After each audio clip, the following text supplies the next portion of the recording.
tonight we watched the Pretty Little Liars Halloween special, and let me tell you what, it's a lot of thrills.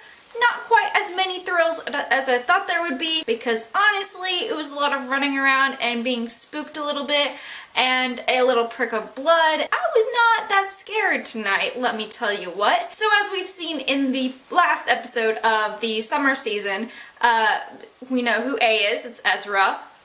Bad plot twist altogether, and it's confirmed in this episode quite a bit, with him being totally super creepy and calling Arya, acting like he's, you know, just checking up, just being a good friend or something. I don't know what's going on there. So yes, they go to this costume party and they look like, I don't know what era that is. It's something. It's creepy. They somehow end up in a tunnel.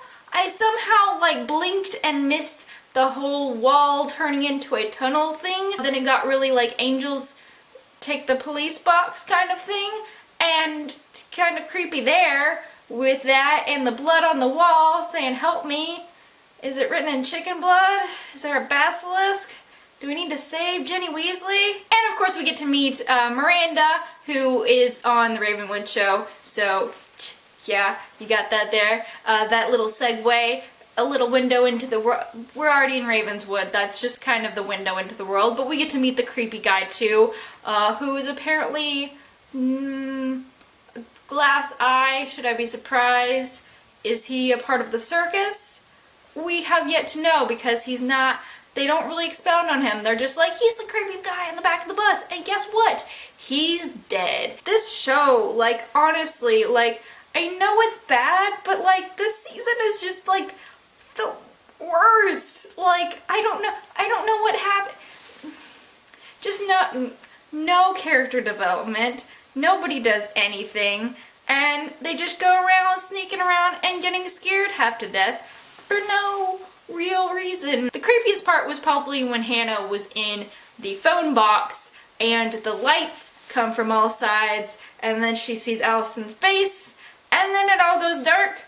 And that was probably the creepiest part. They get a flat tire somehow. They ask Emily if she'll help, and of course she pulls the "is it because I'm gay" card. I think this is the second or third time she's done this, and they're like, no, because you're the athletic one. Like, what? Like, honestly, stop doing that. Like, she's acting like they think that she's some butch girl, and it's like, these girls have grown up with you. Like, they know you. They've seen you swim for years. They know you have strong arms. They're going to ask you to help because they know, again, you have strong arms. You could probably lift this car on your own. And let me tell you what, that end was so predictable. It was like the moment we've all been waiting for the past, like,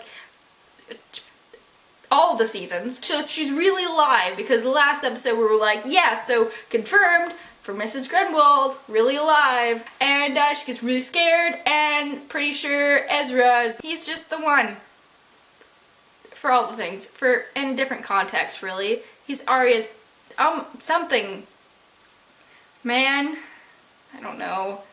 And then, just the guy that's chasing, her, yeah. And when they do, I was watching, the last episode again, and not the Halloween one, but the one before it. That's what I mean when I say the last episode. And when they show Allison talking to this mysterious guy, and they're like, we think it's the guy who is wearing the army costume. I'm like, no, that's Ezra.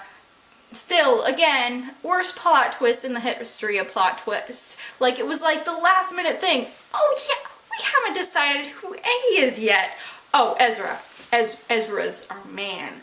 I don't know if I talked about that in my live show when I did that for the last episode of the 4th season, because I don't know if this counts as any season. But anyways, I think it's like the worst plot twist, not ever, but it's pretty bad. It feels so like not planned at all, and when you're sitting there thinking like, yeah, just, no, he can't be A. Like, why would you give us so much of his history and so much of, like, you know, him comforting Arya, which I get that he should, like, you know, get close to her and get to know her more and whatnot, but, like, literally there are scenes where like she walks past him and he has no idea who she is, in flashback episodes when she's going to see her dad at the university, and I'm just like, I really am not buying this at all, writers. We've heard so much of his history that it makes zero sense, and it makes me so angry that you took a character that had